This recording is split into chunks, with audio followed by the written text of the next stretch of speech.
Halo guys, welcome to my channel Herbert CB Manado. Salam buat kita semua. Oke guys, pada video kali ini Abang Herbert akan menyajikan video pembelajaran persiapan kamu yang akan mengikuti ujian semester bidang studi kimia kelas 10. Besar harapan saya dengan video pembelajaran ini dapat meningkatkan nilai semester adik-adik sekalian ya. Oke guys, sebelum adik-adik sekalian melihat video pembelajaran kakak ini, seperti biasa ya guys, dukung channel kakak dengan cara memberikan klik like, share ke seluruh teman kamu supaya teman-teman kamu bisa mendapatkan video-video dari kakak ini. Dan juga tak lupa buat kamu yang belum memberikan subscribe, tolong diklik subscribe-nya dan juga klik lonceng untuk mendapatkan pemberitahuan video-video terbaru dari kakak. Oke ya guys, itu saja dulu sebagai intronya.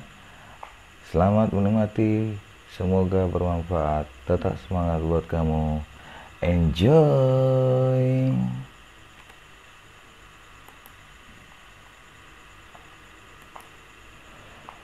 Oke guys, pada video kali ini saya akan menyajikan materi tentang stoikiometri. Ini adalah merupakan salah satu materi yang sangat penting bagi adik-adik sekalian karena materi ini sering sekali muncul diujikan pada UNBK dan juga seleksi masuk perguruan tinggi negeri di UTBK ataupun SIMA UI, ITB dan SIMA UGM. Dan ini juga kakak buat videonya sebagai bahan persiapan kamu yang akan mengikuti ujian semester melalui sistem daring. Walaupun kita masih tetap dalam suasana PSBB, bukan menjadi alasan bagi kita untuk tidak belajar ya guys. Oke, tetap semangat, selamat menikmati ya guys. Oke baik, jadi topik pertama yang akan kita bahas itu adalah mol. Oke, baik, apa sih mol itu ya? Ya, jadi secara definisi mol ini sama artinya sebagai besaran satuan ya, yang menyatakan jumlah zat ya. Jadi ini dapat juga kita katakan mol ini adalah merupakan satuan sederhana yang kita gunakan untuk menentukan berapa banyak kandungan yang dimiliki oleh suatu zat itu sendiri ya. Sebagai contohnya ya, seperti kamu sudah ketahui bahwasanya satu lusin itu kan terdiri atas 12 buah ya. Kemudian 1 liter itu kan sama dengan 1000 liter, 1000 ml. Nah, jadi kira-kira seperti itu ya. Nah, jadi untuk mempermudah kita dalam menyebutkan jumlah zat itu kita cukup menyatakan dengan satuan mol. Oke baik, jadi dari mol ini kita nanti akan bisa tentukan banyaknya jumlah satu zat itu ke dalam satuan-satuan lain ya. Misalnya bisa kita nyatakan dalam massa molar, kemudian bisa juga kita nyatakan dalam jumlah partikel. Baru berikutnya bisa juga dari jumlah mol ini kita akan bisa tentukan berapa besar sih volume yang dimiliki oleh satu gas. Dan yang terakhir, dari jumlah mol suatu zat kita bisa tentukan berapa besar konsentrasi larutan yang dinyatakan dalam molaritas. Oke, jadi Bang Herbert akan jelaskan satu-satu ya, ini bagaimana cara menyatakan mol ini ke satuan zat lainnya ya. Oke baik ya, yang pertama kita akan bahas itu adalah massa molar ya. Jadi massa molar ini dapat kita artikan sebagai apa ya, menyatakan banyaknya ya massa zat yang dimiliki oleh satu unsur atau senyawa di dalam 1 mol. Oke, nah supaya adik-adik bisa lebih paham lagi bagaimana maksudnya ini di sini, abang tunjukkan. Jadi dimana massa molar atau massa yang dikandung oleh satu zat dalam 1 mol itu bisa kita peroleh nilainya dari AR atau MR. AR itu adalah massa atom relatif satu unsur, sementara MR itu adalah massa molekul relatif yang dimiliki oleh molekul unsur ataupun molekul senyawa. Misalnya ini yang pertama ya, kita misalkan itu adalah ARC, itu diketahui sama dengan 12. Nah ini artinya dalam 1 mol unsur C itu terdapat 12 gram atom karbon. Oke ya, begitu. Nah contoh yang kedua ini diketahui H2O MR-nya sama dengan 18. Nah apa artinya ini? Yaitu adalah menyatakan apa? Bahwasanya dalam 1 mol senyawa H2O itu terdapat 18 gram molekul H2O, seperti itu ya. Jadi massa molar itu menunjukkan massa yang dikandung oleh 1 mol suatu zat ya, yang mana nilainya itu diambil dari air ataupun MR yang memiliki zat itu sendiri. Oke ya. Nah jadi berdasarkan contoh itu, maka dapat kita tuliskan di sini bagaimana rumus untuk menentukan massa jika jumlah mol zatnya sudah diketahui dan juga massa molarnya sudah kita peroleh.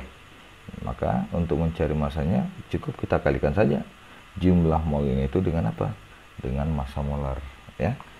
Kita kalikan jumlah mol zat yang diketahui dengan massa molar untuk menentukan berapa gram massa yang dimiliki oleh suatu zat. Kira-kira seperti itu. Nah, sebagai contohnya supaya adik-adik bisa lebih paham lagi, di sini kakak ada buat 2 contoh ya. Oke, yang pertama massa yang terdapat dalam 0,5 mol Cl2 jika R-nya diketahui 35,5 itu berapa gram ya. Terus berapa banyak jumlah mol yang terdapat dalam 3,4 gram NH3 jika MR NH3-nya sama dengan 17. Oke, baik. Kita selesaikan ya. Untuk pembahasan nomor 1 ya. Jadi kan ada 0,5 mol Cl2 ya. Diketahui R-nya sama dengan 35,5. Ini artinya apa tadi? Dengan diketahuinya air Cl itu menunjukkan apa? Menunjukkan massa 1 mol Cl itu ada 35,5 gram. Berarti kalau ada 0,5 mol berapa? Oke. Di sini sudah saya buat penjelasannya. Jadi massa yang terdapat dalam 0,5 mol Cl2 itu adalah sama dengan mol dikali dengan massa molarnya ya. Jadi ingat, massa zat itu jika molnya diketahui adalah kita kalikan molnya dengan massa molar. Berapa jumlah molnya diketahui dalam soal? 0,5 mol. Kita masukkan kemari. Berapa massa molarnya? Itu 71. Kenapa enggak 35,5? Karena Cl2 ini bukan merupakan atom ya, tapi ini adalah merupakan molekul unsur. Sehingga untuk mencari massa molarnya itu kita kalikan dengan indeks daripada Cl. Maka 35,5 dikali 2 sama dengan 71. Dengan demikian kita tulis menjadi 0,5 kali 71, maka dapatlah massanya itu 35,5. Kira-kira seperti itu. Oke ya. Baik, kita lanjut untuk menyelesaikan soal nomor 2. Ini kalau kita perhatikan soal nomor 2 ini kebalikan daripada soal nomor 1 ya. Ini kan massa zatnya diketahui ya. MR-nya sekian, dalam 1 molnya ada 17 gram. Berapa molnya? Oke. Jadi ini bisa kita selesaikan ya. Kalau tadi kan massa itu kan mol kali massa molar ya. Massa itu kan mol kali massa molar. Maka dengan demikian kita tinggal ngotak-ngatik persamaan itu untuk mencari molnya. Itu dapat kita tulis menjadi seperti ini. Mol yang terdapat dalam 3,4 gram NH3 itu sama dengan gram dibagi dia dengan massa molar. Jadi ada berapa gram? Ada 3,4 ya. Berapa massa molarnya? 17. Nih ya. Oke. Maka dengan demikian ada berapa mol ya? Ada sebanyak 0,2 mol. Oke, bagus sekali. Baik, nah selanjutnya kita akan masuk ke yang berikutnya, jumlah partikel. Apa jumlah partikel itu? Oke. Jadi jumlah partikel itu menyatakan banyaknya ya partikel yang dimiliki oleh satu zat dalam setiap molnya. Dimana diketahui ya, dalam 1 mol zat apapun dia bisa berupa atom, molekul ataupun ion, itu ada 6,02 kali 10 pangkat 23 partikel jumlahnya. Nah berarti kalau ada sebanyak n mol ya, berapa jumlah partikelnya? karena sudah kita dapat di sini datanya setiap 1 mol itu kan 6,02, maka setiap n molnya berapa? Ya kita tinggal kalikan saja jumlah molnya itu dengan banyaknya jumlah partikel dalam 1 mol, atau dinyatakan dengan bilangan Avogadro, itu nilainya sama dengan 6,02 kali 10 pangkat 23. Oke. Nah, contohnya ini kita bisa lihat ya, ada 2 contoh. Yang pertama, berapa jumlah partikel yang terdapat dalam 0,5 mol Cl2. Yang kedua, berapa mol yang terdapat dalam 12,04 kali 10 pangkat 23 molekul NH3. Oke, kita selesaikan. Untuk yang pertama, nih ya, ada 0,5 mol Cl2. Berapa jumlah partikelnya? Tadi kan sudah kita dapat ini di keterangan di atas, bahwasanya setiap 1 mol itu kan ada 6,02 kali 10 pangkat 23. Berarti kalau ada 0,5 mol berapa? Ya tinggal kalikan aja ya. Ini persamaan tadi. Jadi kita kalikan jumlah molnya dengan ini bilangan Avogadro-nya sebesar 6,02 kali 10 pangkat 23. Sehingga ditulis menjadi 0,5 dikali 6,22 kali 10 pangkat 23. Dapatlah 3,01 kali 10 pangkat 23 molekul Cl2. Oke, kira seperti itu. Nah, nih contoh yang kedua tadi kan ada 12,04 kali 10 pangkat 23 molekul NH3 ya. Berapa molnya? Nah, tadi 1 mol berapa dari sekalian? Ada 6,02. Berarti kalau ada 12,04 kali 10 pangkat 23 berapa molnya? Oke, kita tinggal kotak-katik persamaan ini ya. Jadi kan ini yang ditanya, ini sudah diketahui ya X-nya 12,04. Ini adalah merupakan besarnya partikel dalam 1 mol, maka dapatlah kita hitung molnya. Molnya sama dengan 12,04 kali 10 pangkat 23 dibagi dia dengan 6,02 kali 10 pangkat 23. Didapatlah 2 mol lah NH3 nya yang terdapat di dalam 12,04 kali 10 pangkat 23 molekul NH3. Oke ya, gampang ya adik sekalian ya. Yang penting di sini jangan dihafal, yang penting kamu kuncinya adalah satu, pahami konsepnya. Nah, kalau dihafal nanti kamu bingung ya. Nah, gimana nih? Yang mana rumusnya kita pakai? Nah, sementara kau ya tidak memiliki konsep sama sekali. Nah, itu sangat salah besar nantinya ya. Nah, lebih bagus kita paham konsep. Dari konsep itu kita akan bisa kembangkan sendiri. Oke ya. Baik, kita lanjut. Volume gas.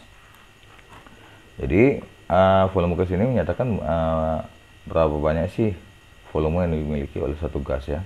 Biasanya kan untuk mengukur besarnya volume gas itu bergantung pada suhu dan tekanan, ya kan? Nah, di sini bisa lihat faktor yang menentukan besarnya volume yang dimiliki oleh satu gas.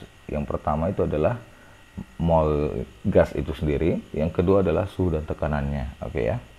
Saya rasa masalah mol sudah paham lah ya sekalian ya. Nah, kita kaji ke sini dulu suhu dan tekanan. Karena ini ada beberapa hal yang harus kita ingat dan pahami ya. Yang pertama, jika suhu dan tekanannya itu berada pada titik 0 derajat Celcius dan tekanannya 1 atm, maka itu menunjukkan dia berada pada keadaan standar. Nah, jadi ketika gas itu diukur pada keadaan standar, volume gasnya itu sama dengan berapa? Oke, kita tinggal kalikan aja. Jumlah molnya dikali dia dengan 22,4 liter. Ini maksudnya gimana, Kak? Oke, baik. 22,4 liternya adalah merupakan volume gas dalam 1 mol. Dan diukur pada keadaan standar. Jadi kalau ada sebanyak N mol gasnya, berapa volumenya? Tinggal kalikan aja. Banyaknya molnya dikali dengan 22,4 liter. Kira-kira seperti itu, ya deh ya.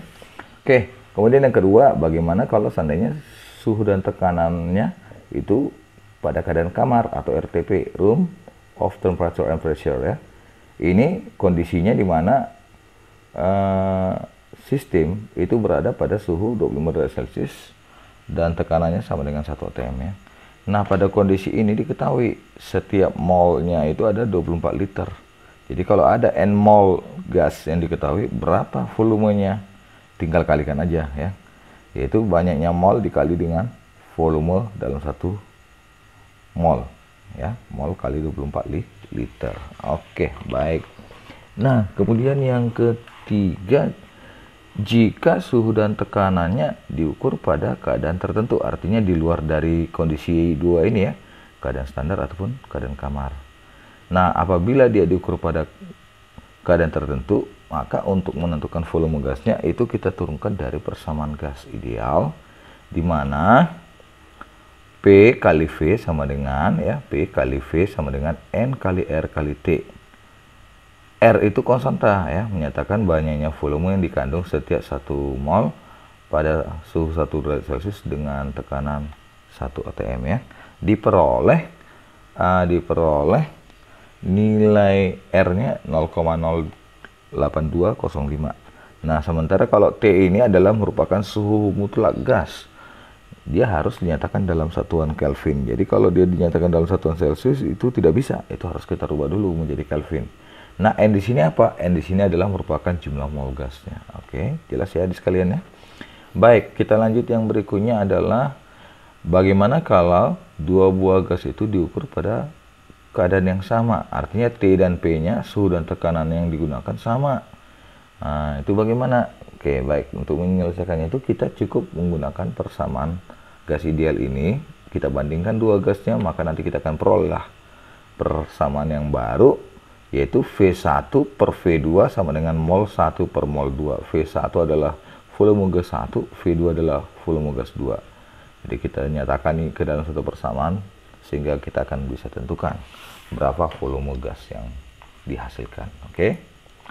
Nah, supaya lebih jelas lagi, mari kita lihat contohnya ya. Di sini ada 4 buah contoh. Yang pertama, tentukan volume gas yang terdapat dalam 0,5 mol gas oksigen pada keadaan standar. Yang kedua, berapa volume gas yang terdapat dalam 0,5 mol gas oksigen pada keadaan RTP. Yang ketiga, berapa volume gas yang terdapat dalam 0,5 mol gas oksigen jika diukur pada suhu sama dengan 27 derajat Celcius dan tekanan 1 atm. Dan yang keempat adalah berapa volume yang terkandung di dalam 0,5 mol gas oksigen apabila pada keadaan suhu dan tekanan yang sama diketahui volume yang terdapat dalam 34 gram gas NH3 adalah 2 liter, di mana MR-nya adalah 17. Oke, baik, kita akan bahas ya adik sekalian. Nah, ini dia. Sudah saya buat di sini penyelesaiannya. Jadi tinggal melihat saja. Nah, untuk soal yang pertama ya, gasnya diukur pada keadaan standar. Ingat, keadaan standar kan berada pada keadaan STP atau suhunya 0 derajat Celcius dengan tekanan 1 atm. Di mana pada keadaan tersebut volume setiap molnya ada 22,4 liter. Jadi kita tinggal kalikan aja banyak mol dikali dengan 22,4 liter, dapatlah 11,2 liter. Oke. Baik, yang kedua, berapakah volume gas oksigennya kalau dia diukur pada keadaan RTP? Masih ingat ya adik sekalian? Berada pada keadaan RTP itu diukur pada suhunya 25 derajat Celcius dengan tekanan 1 atm, diperoleh 24 liter setiap molnya. Jadi kalau ada 0,5 mol berapa? Ya udah tinggal kalikan aja. 0,5 mol dikali dengan 24 liter, dapatlah 12 liter. Oke, yang ketiga. Bila 0,5 mol gas oksigen ini diukur pada suhu 27 derajat Celcius dengan tekanan 1 atm. Kalau kita lihat dari datanya ini, ternyata ini tidak berada pada kondisi standar ataupun RTP, tapi ini berada pada keadaan tertentu. Maka untuk menjawabnya itu kita turunkan dari persamaan gas ideal, yaitu P kali V sama dengan N kali R kali T, di mana P itu tekanan ya, berapa? 1. V itu adalah volume, N itu molnya ada 0,5 kali 0,08205 dikali dengan 300 ya. Kenapa 300 Kak? Ingat, suhu ini adalah T di sini adalah suhu mutlak, jadi dia harus dinyatakan dalam Kelvin. Maka ini 27 derajat Celcius ini harus kita ubah ke dalam Kelvin, tambahkan dengan 273. Maka didapatlah volumenya sama dengan 12,30 liter. Oke, jelas ya. Nah, sekarang kita masuk contoh yang keempat, penyelesaiannya gimana? Nah, ini kita bisa lihat ada dua gas yang diketahui ya. Pertama gas oksigen, yang kedua adalah gas NH3. Keduanya ini berada pada keadaan yang sama diukurnya ya, dimana masing-masing gas oksigen itu adalah 0,5 mol, kemudian NH3 itu ada 34 gram. Oke.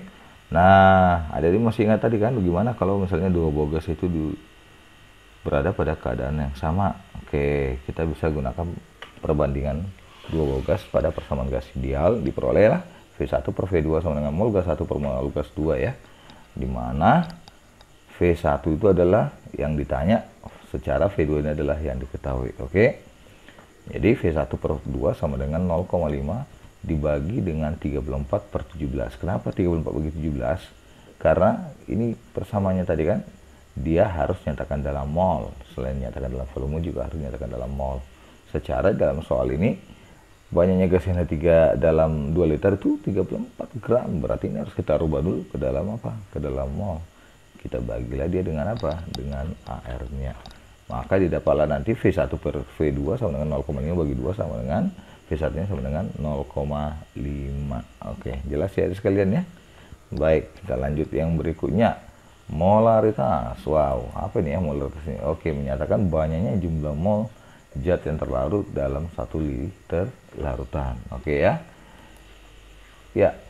Nah, jadi berdasarkan pernyataan daripada molaritas itu sendiri, maka dapat kita buat satu rumusan di mana M sama dengan mol volume yang dinyatakan dalam satuan liter ya. Jadi ingat, volume di sini adalah merupakan volume larutannya, bukan volume zat terlarutnya. Oke ya. Baik. Nah, di sini ada beberapa catatan yang akan Abang tunjukkan buat kalian semua. Yang pertama, kalau konsentrasinya itu ditentukan dari persen massa dan massa jenis, maka gimana cara menentukan molaritasnya? Oke, baik, saya punya usul ini. Ini ya persamaannya, M sama dengan persen kali rho kali 10 dibagi dia dengan massa molar. Oke ya. Kemudian yang kedua, jika konsentrasi molaritas ditentukan dari campuran dua larutan sejenis, maka molaritas dihitung dengan persamaan berikut. V1 kali M1 tambah V2 kali M2 sama dengan VC kali MC. Oke, seperti itu dia. Jadi V1 dan V2 itu adalah merupakan volume dua larutan ya, volume dua larutan yang diketahui dalam soal. M1 dan M2 adalah konsentrasi larutan 1 dan 2. Ini menyatakan dalam molar ya. Baru VC itu adalah volume campuran, MC itu adalah molaritas campuran. Oke ya. Baik, kita masuk ke contoh yang ketiga. Jika konsentrasi molaritas ditentukan dari pengenceran, maka molaritas dihitung dengan persamaan berikut. V1 kali M1 sama dengan V2 kali M2. Ya kan? Dimana V1 itu adalah volume larutan mula-mula, V2 itu adalah volume larutan setelah diencerkan. M1 adalah molaritas larutan mula-mula, M2 adalah molaritas larutan setelah pengenceran. Oke, baik, jadi sekalian kita lanjut. Nah, ini ada 4 contoh. Oke, contoh yang pertama ini ya, sebanyak 7,4 gram kristal HCl2 kali dilarutkan dengan air hingga volume larutannya menjadi 500 ml. Oke, jika MrCOH2 kali sama dengan 74, berapa massa? Ya, berapa molaritas maksud saya? Nah, berapa molaritas larutan tersebut? Oke. Nah, ini saya rasa gampang aja ya. Kita selesaikan karena ini adalah merupakan penentuan konsentrasi dengan perhitungan yang sederhana, maka dapat kita nyatakanlah konsentrasi ataupun kemolaran itu sama dengan mol per volume larutan. Oke. Nah, berapa mol? Kita bagikan masanya dengan MR-nya per 1000. Oke. 7,4 dibagi dengan 74 ya MR-nya ya.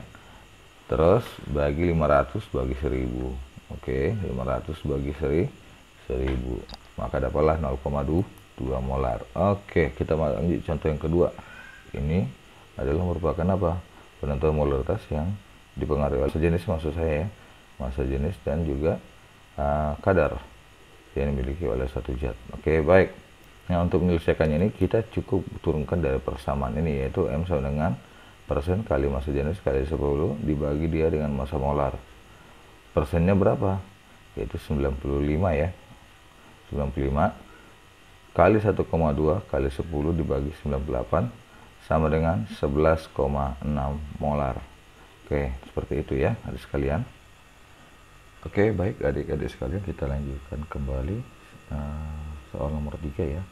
Jika 7 liter HCl 0,3 molar dicampurkan dengan 500 ml HCl 0,2 molar, berapa konsentrasi molaritas HCl yang diperoleh ya? Berapa konsentrasi molaritas HCl yang diperoleh? Oke, baik. Jadi kalau kita lihat dari pernyataan soal ini ada dua larutan ya yang diketahui, dimana kedua larutannya itu sejenis ya. Itu sama-sama mengandung HCl. Jadi kalau dicampurkan berapa konsentrasinya? Oke, baik, untuk menyelesaikannya itu kita bisa gunakan persamaan penentuan konsentrasi campuran ya, dimana rumusnya itu adalah V1 ya kali M1 ditambah dengan V2 kali M2 sama dengan VC kali MC. Udah, ini adalah merupakan larutan 1 ya, dan ini V2 kali M2 ini adalah merupakan larutan 2 nya, secara ini VC kali MC ini adalah merupakan hasil akhir dari campuran kedua larutan ini. Oke, jelas? Oke, kita masukkan saja. Pada larutan 1 ada berapa volumenya? 7 ya. Hasilnya ada berapa? 0,3 konsentrasinya. Larutan 2 berapa V2 nya? 500 ml.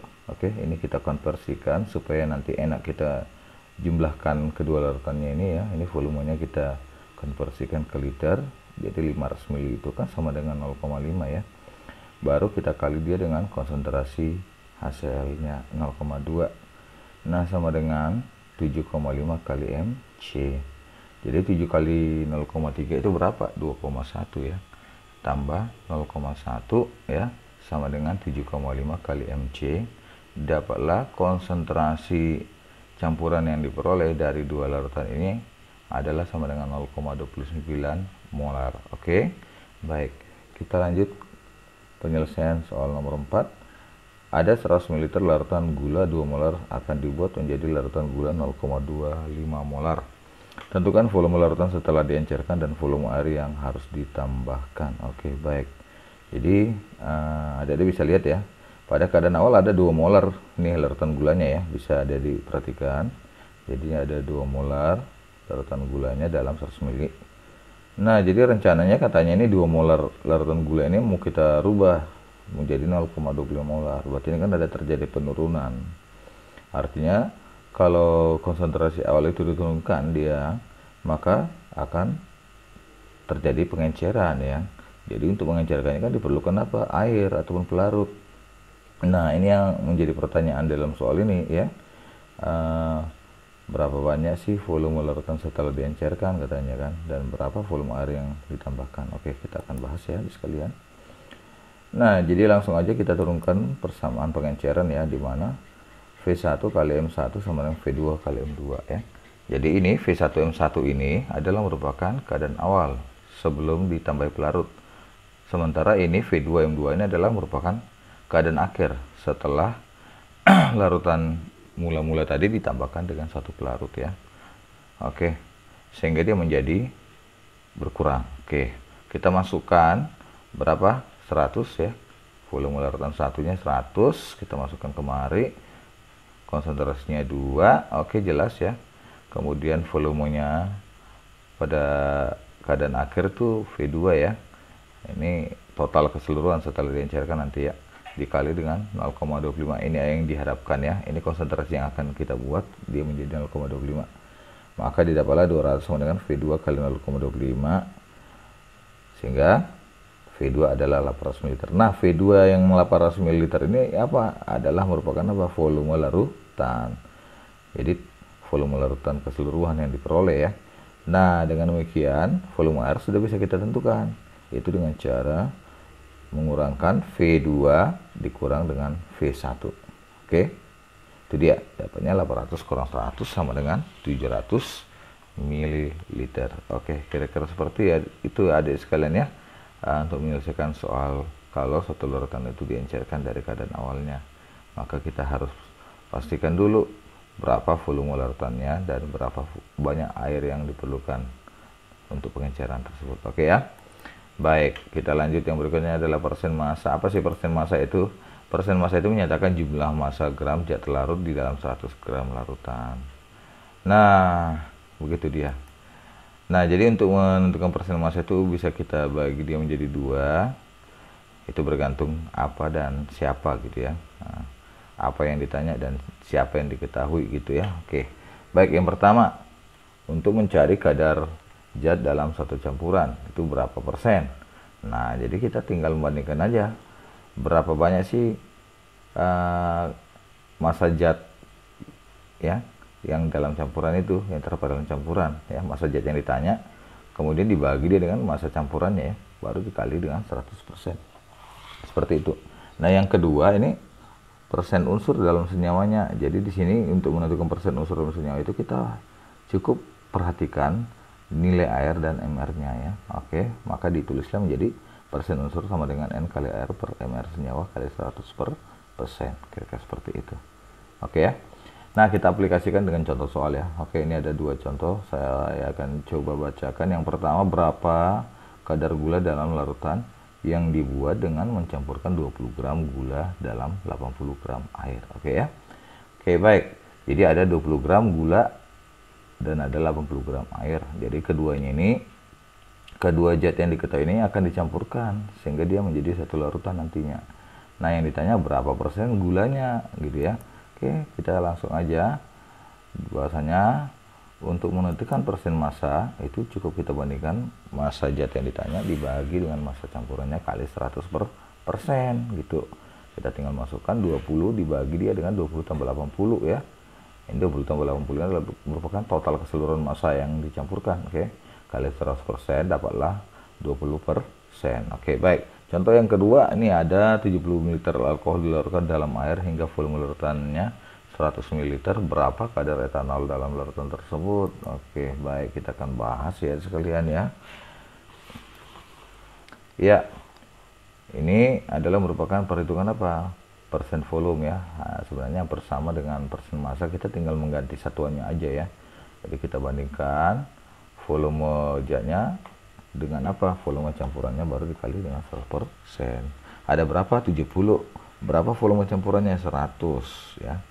Artinya ini volume larutan 100 ini adalah merupakan total dari campuran alkohol dengan air gitu ya. Jadi 100. Maka didapatlah kadar alkohol dalam larutan ada sebanyak 70%. Kira-kira seperti itu. Oke ya.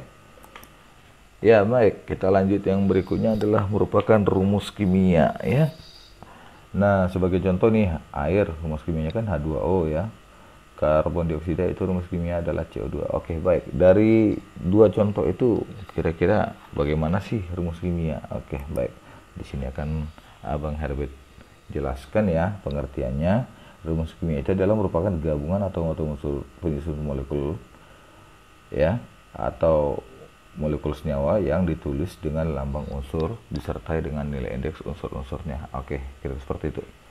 Nah, jadi rumus kimia ini bisa kita bedakan jadi dua. Yang pertama adalah rumus empiris, yang kedua adalah rumus molekul. Apa sih bedanya? Sebenarnya tidak ada ya, karena kedua-duanya adalah merupakan satu bagian daripada rumus kimia ya. Nah, hanya saja untuk menentukan rumus empiris dari suatu senyawa itu bisa kita peroleh dengan cara membandingkan jumlah mol unsur-unsur dalam senyawa itu sendiri. Karena pada dasarnya rumus empiris merupakan rumus sederhana ya yang dimiliki oleh satu zat. Oke.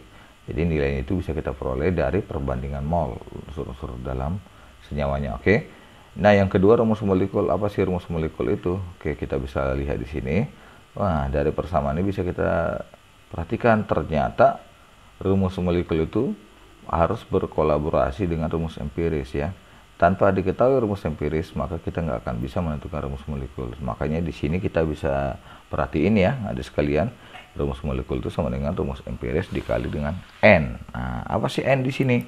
N itu adalah merupakan nilai indeks ya, yang bisa kita peroleh dari perbandingan massa molekul relatif daripada rumus molekulnya dibagi dia dengan massa molekul relatif daripada rumus empirisnya. Oke, baik. Kita lihat contoh soalnya. Diketahui ada satu senyawa hidrokarbon. Katanya dalam senyawa hidrokarbon itu terdapat 48 gram karbon serta 8 gram hidrogen. Air karbonnya diketahui sama dengan 12, air H-nya sama dengan 1. Bagaimanakah rumus molekul senyawa itu apabila diketahui massa molekul relatifnya adalah 28? Oke. Jadi massa molekul relatif yang diketahui sama dengan 28 ini adalah merupakan massa molekul relatif senyawanya gitu ya. Oke, baik. Atau rumus molekulnya gitu ya. Baik, kita akan bahas. Tadi kan sudah Bang Herbert jelaskan di awal ya, bahwasanya rumus molekul itu sama dengan apa? Rumus empiris dikali dia dengan N. Oke, dikali dengan N. Nah, jadi dengan demikian, karena rumus molekul itu adalah merupakan rumus empiris dikali dengan N, maka kita harus cari dulu rumus empirisnya. Apa tadi rumus empiris? Perbandingan mol masing-masing unsur dalam suatu senyawa ya. Jadi kita masukkan ya unsur-unsurnya di dalam perhitungannya. Jadi perbandingan mol ya. Berarti ini harus dalam bentuk mol ya, dalam satuan mol. Ini unsur-unsur penyusun senyawa hidrokarbon itu sendiri. Nah, gimana cara untuk mengubahnya ke dalam mol? Ya, di awal sudah kita jelaskan ya di materi konsep mol, bahwasanya untuk mengubah jumlah mol, untuk menyatakan jumlah mol dari massa suatu zat, itu kita bagikanlah massa zatnya itu dengan apa? Dengan massa molarnya ya. Maka dibuatlah dia menjadi 48 bagi 12 banding 8 bagi 1. Maka itu dapatnya 4, 8 per 1 sama dengan 8. Ini masih bisa disederhanakan lagi ya, 4 banding 8 itu kan. Ini sama-sama bagi 4 ya, saya rasa. Oke, iya benar. Nah, dapatlah 1 banding 2. Nah, jadi karena sudah kita peroleh perbandingannya, maka rumus empirisnya adalah CH2. Jadi kan ini 1 dan 2 ini sebenarnya selain menyatakan perbandingan mol, ini juga menyatakan apa? Di dalam senyawanya ini, dalam rumus empirisnya, menyatakan nilai indeks unsur-unsurnya. Oke ya. Nah, karena sudah kita dapat nih rumus empirisnya, kita masuklah ke langkah yang kedua. Karena rumus molekul itu adalah merupakan hasil perkalian daripada zat yang ada di rumus empirisnya terhadap N, maka N-nya harus kita dapat dulu ya. Rumus empirisnya kan udah dapat nih. Nah, kita tinggal mencari N-nya. Nah, nilai N itu kita peroleh dari mana? Perbandingan massa molekul relatif rumus molekul terhadap massa molekul relatif rumus empirisnya. Oke, kita masukkan berapa rumus molekulnya. MR-nya itu berapa? 28. Rumus empiris berapa MR-nya? Ini sudah kita dapat. Rumus empirisnya kan CH2. C itu diketahui 12. H itu 1. Berarti 12 tambah 2, 14. Sehingga dapatlah N-nya sama dengan 2. Oke. Kemudian langkah ketiga, nih kita tentukanlah rumus molekul dari hidrokarbon ini masuk dalam soal. Oke. Dimana Rm itu sama dengan apa?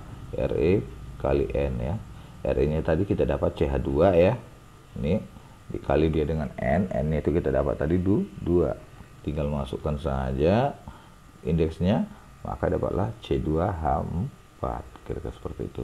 Jelas ya sekalian ya. Oke, tetap semangat deh, jangan ada yang apa ya, jangan ada yang malas nih ya. Oke, baik, kita lanjut yang berikutnya. Ini dia stoikiometri reaksi ya. Stoikiometri reaksi itu apa sebenarnya? Oke, stoikiometri itu adalah merupakan perhitungan kimia yang melibatkan hubungan kuantitatif yang terdapat dalam reaksi kimia. Di sini ada perkataan kuantitatif. Kuantitatif sama dengan jumlah. Berarti ini identik dengan banyaknya suatu zat dalam satu reaksi kimia ya. Nah, ini agar bisa kita tentukan berapa banyak jumlah zatnya di dalam satu reaksi kimia, itu harus apa? Harus sinkron dengan hukum kekekalan massa ya. Harus sinkron dengan hukum kekekalan massa. Emangnya apa hukum kekekalan massa itu?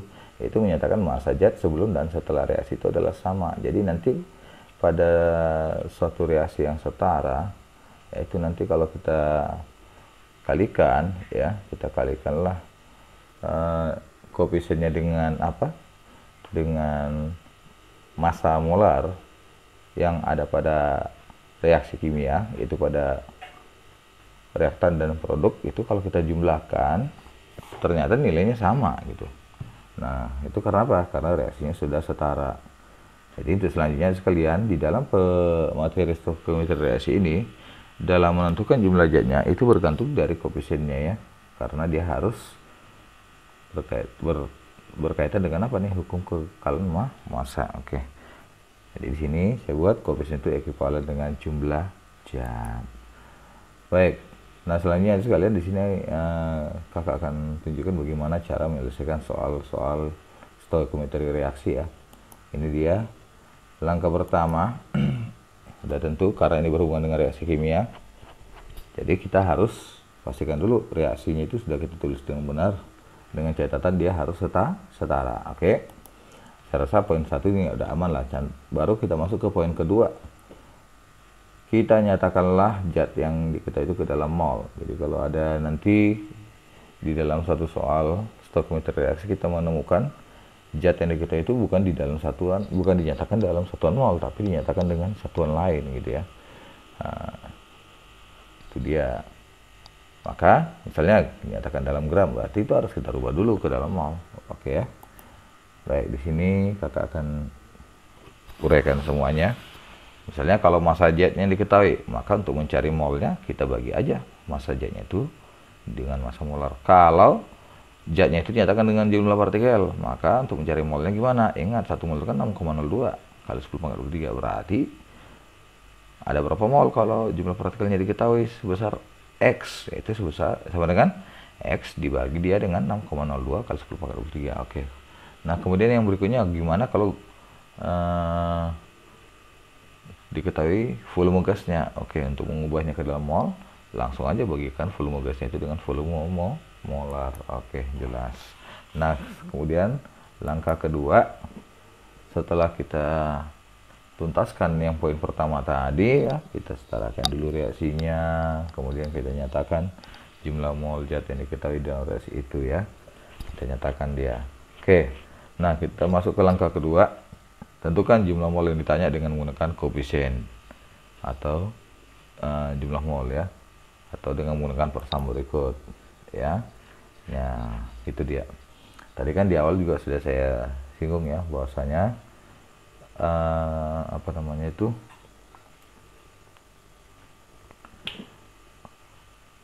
untuk menunjukkan reaksi yang setara itu harus mengacu kepada hukum kekekalan massa, karena pada dasarnya koefisien itu identik dengan jumlah zat ya di dalam satu reaksi. Jadi itu harus kita tekankan itu, sehingga kalau ada yang nanya kita berapa jumlah mol zatnya di dalam satu reaksi kimia, cukup kita bagikan aja koefisien zat yang ditanya dibagi dengan koefisien zat yang diketahui dikali dengan mol zat yang diketahui. Langkah ketiga, kita ubahlah mol zat yang ditanya dengan satuan zat yang diminta dalam soal. Misalnya udah dapat nih jumlah molnya, berapa dia, berapa gram, berapa liter, seperti itu. Nah, itu cukup kita ubah ke dalam mol. Oke. Nah, ini catatan tambahan berikutnya. Bagaimana nih kalau misalnya dalam satu reaktan itu diketahui jumlah zatnya? Nah, gimana cara kita untuk menentukan berapa jumlah zat yang ditanya di dalam soal? Oke, baik. Caranya gampang sekali.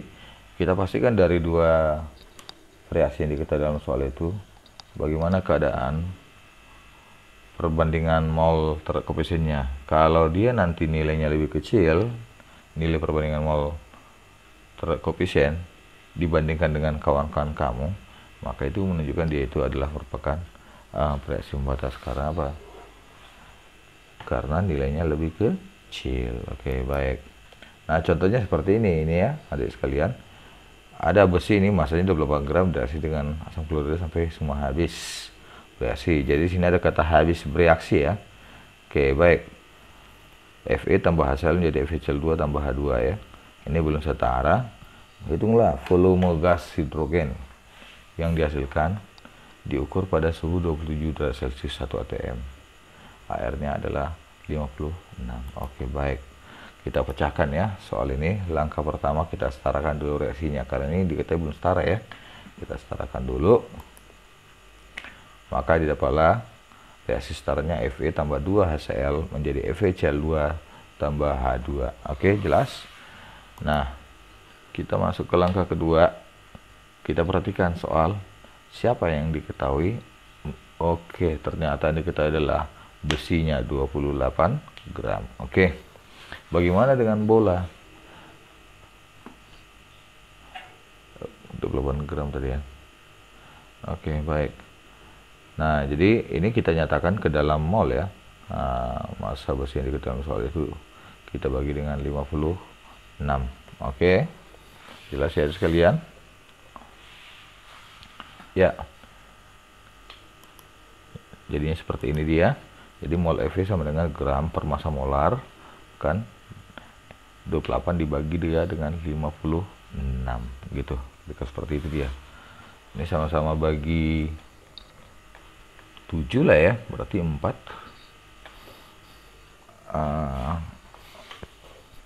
per 8 ya, sama dengan setengah ya. Iya, sama dengan setengah mol atau 0,5 mol. Oke ya, jelas ya. Baik.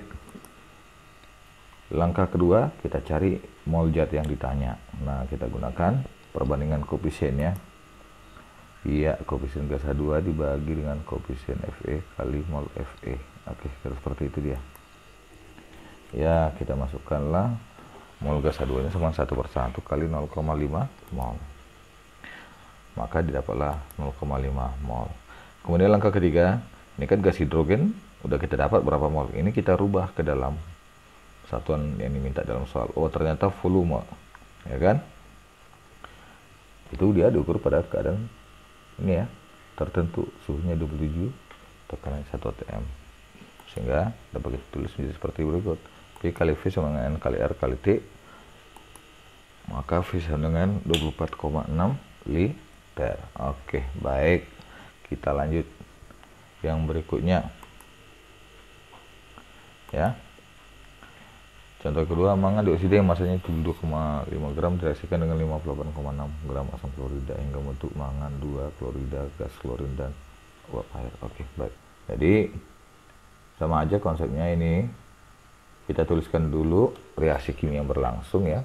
Jadi MnO2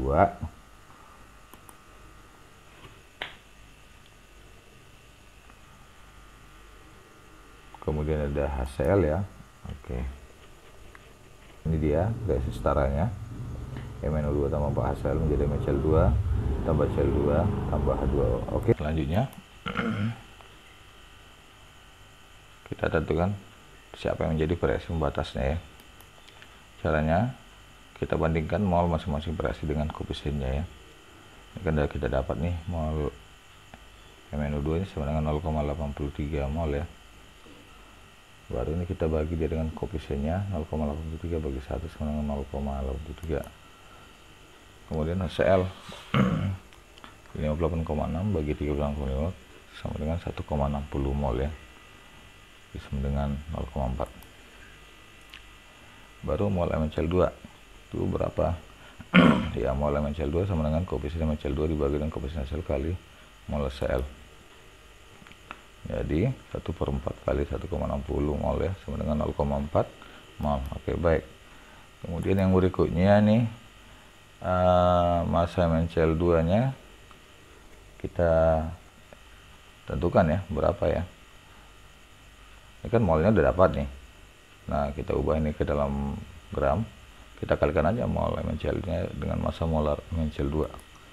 Itu 0,4 kali 126 didapatlah 50,4 gram. Oke, seperti itu. Nah, sekarang masuk yang berikutnya adalah berapa volume gas klorin. Ingat, untuk menentukan volume gas klorin bergantung terhadap yang pertama tadi apa? Jumlah mol, yang kedua adalah suhu dan tekanan. Oke. Baik, jadi kita tentukan dulu molnya ya. Karena di sini suhu dan tekanannya sudah diketahui ya, berada pada keadaan standar. Jadi kita tinggal mencari molnya dulu. Nah, untuk mencarinya kita bisa gunakan perbandingan koefisien antara zat yang ditanya dengan yang diketahui dikali dengan mol yang diketahui. Jadi ditulis menjadi mana dia ini? Oh, ini. Udah. Jadi 1 dibagi dia dengan 1 ya. Baru dibagi dengan 4, maaf ya ada sekalian. Dikali dia dengan jumlah mol HCl berapa tadi kita dapat 1,6, maka diperoleh 0,4 mol. Oke, baik. Pada keadaan standar volumenya berapa? Udah, kalau tidak dapat molnya kita tinggal kalikan aja 24 apa namanya, pada keadaan standar mol kali 22,4 ya setiap molnya, maka dapatlah 8,96 liter. Oke, kira-kira seperti itu ya. Jadi demikianlah dari sekalian video pembelajaran dari Bang Herbert yang cute ini. Semoga adik-adik bisa memahaminya dan adik-adik bisa mengikuti ujian semester yang akan diberikan Bapak Ibu guru kamu dengan hasil yang sempurna.